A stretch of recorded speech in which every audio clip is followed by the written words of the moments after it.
అన్నిటికీ సమాధానం వెతకాలిగా మహాలక్ష్మి.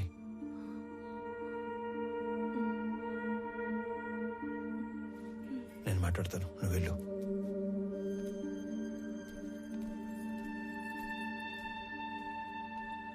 నందిని,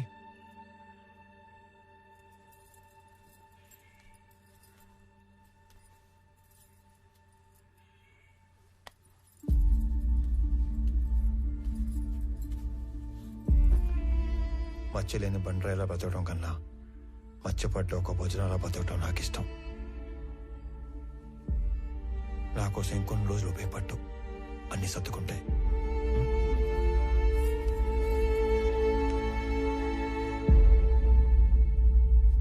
కూర్చో కూర్చో తల్లి. నమస్కారం.